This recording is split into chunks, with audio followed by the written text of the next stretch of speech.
Hey everyone, Jeremy Bennett here. Let's look at how powerful your mind is. Let's compare your mind to the most sophisticated man-made device ever created, the computer. The average computer can hold about 250,000 pictures, 20,000 songs, and hundreds of full-length videos, nowadays on something the size of my finger. Crazy. But let's compare it to your mind. Your mind can perform an estimated 10 quadrillion operations per second without you even knowing it. Wild. Ask yourself right now, what's making your blood flow throughout your veins with the perfect amount of pressure to keep you alive? What's making your heart beat right now? Are you consciously commanding your heart to beat right now? No. What's maintaining your body core temperature to the perfect degree to keep you alive? What's doing the 6 trillion things to your 60 trillion cells every single second? It's something called your subconscious mind. This is the powerhouse to who you are. Your cat has it, even your puppy has it. But of all the things that your subconscious mind can do, it can't do one thing. And this thing can help you attract good things into your life or can absolutely demolish your health. What is that one thing it can't do? It can't distinguish between a real event and something you merely think about. Sounds absolutely ridiculous, right? What happens when you have a nightmare? You wake up, your heart is pounding, you're sweating, and you're anxious beyond words. The nightmare existed in your mind. You weren't in any real danger at all.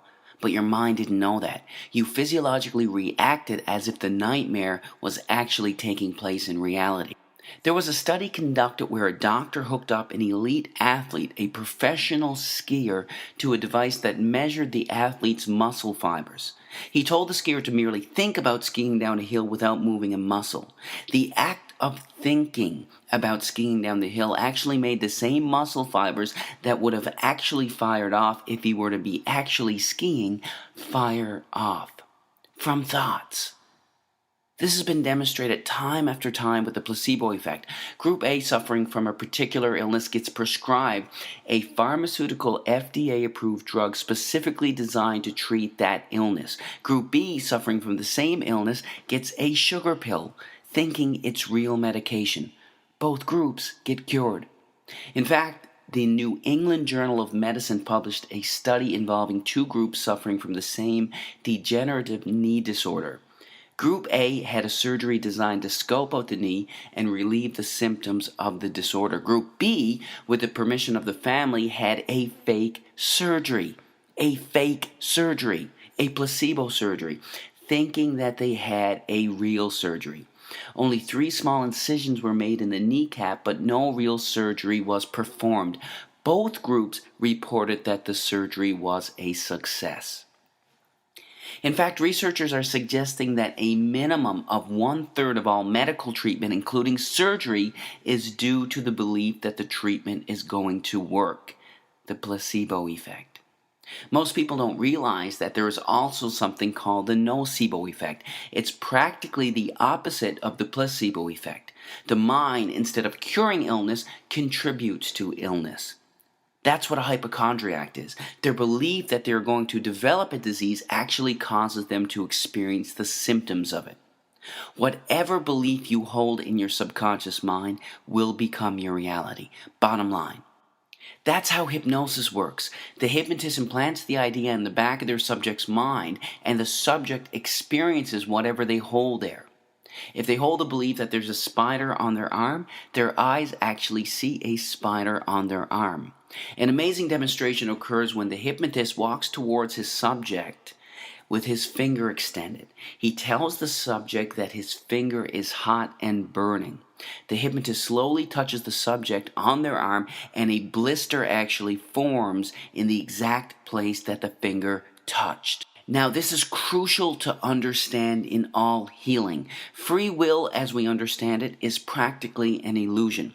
In fact, 2 to 4% of the time, you decide what you want to do. You actually make the decision. 96 to 98% of the time, you don't. You're on autopilot. Your subconscious mind controls your decisions 96 to 98% of the time. Don't believe me? Do you like ice cream? If you do, snap your fingers and stop liking it. Do you enjoy watching sports? Snap your fingers and stop enjoying it. You can't. 96 to 98% of the time, everything we crave, desire, and act upon comes from what we hold predominantly in the back of our subconscious minds. Whatever we hold predominantly in the back of our subconscious minds, we are attracted to in life. What happens when you buy a new car? It's the only car you see on the road for the next 2.5 weeks. You saw those cars before you bought your car, but why didn't they stand out to you? Because you didn't own that car yourself. You weren't thinking about it yourself. What you hold in your mind, you're attracted to in life. That's how subliminal ads work so effectively. They work so effectively that they are banned in over 10 countries as a way to advertise. So if what you hold in the back of your subconscious mind shapes your reality, what shapes your subconscious mind? Practically everything that you're exposed to, everything that you see, hear, smell, taste, and feel is shaping your subconscious mind. Let's look at some specifics. Television. Here's a scary stat. By the time a child finishes elementary school, that child has witnessed an estimated 8,000 simulated murders on TV. All of these extremely graphic scenes are sinking back into their minds. And don't be tricked by Hollywood or cartoons. In the most important developmental years, when a child should be taught compassion and understanding, extremely intelligent minds behind the creation of perceived harmless children's cartoons are sinking violence into the back of their minds. Don't be fooled. What are you listening to on the radio? Every single word or thought you hold in your mind has a particular vibrational frequency. Negative words or intentions have slower vibrational frequencies, and positive words have higher vibrational frequencies. This is a song by Lady Gaga called Bad Romance. Some of the lyrics are, I want your drama, I want your ugly, I want your disease, I want a bad, bad romance. Our thoughts create us. We have to be extremely careful with what we are feeding our minds. Music can be beautiful and beneficial, but it can also have a negative impact on your health. Choose wisely. When I was growing up, the most violence we had on video games was Mario and Luigi jumping over turtles' heads. This is what our youth are playing today. These gruesome, extremely graphic images are sinking into the backs of their subconscious minds, weakening their immune systems and having astronomical, gradual negative effects on their health. Nobody's saying that these games are going to cause them to pick up a gun and go shoot somebody, but these games are affecting their health. There is zero doubt about that. What happens when you gossip? In order for you to gossip, you have to hold a negative memory and negative thought inside of your mind. You not only think about that negative memory, you share it with the other person that you're talking to.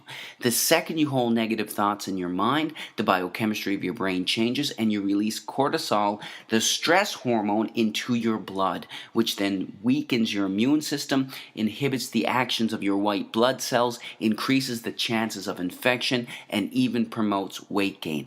All from gossiping, all from your thinking.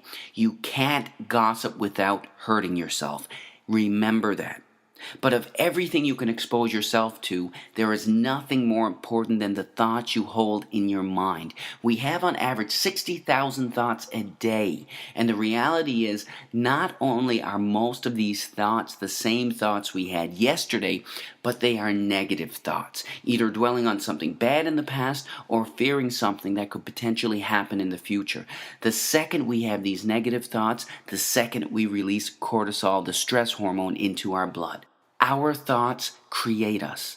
Most people believe that situations cause them anxiety, stress, or cause them to be depressed. The reality is this: there is absolutely no situation in the entire universe that can cause someone to experience anxiety. None. It's your psychological reaction to the situation that can cause you to experience anxiety, not the situation itself. This is crucial to understand.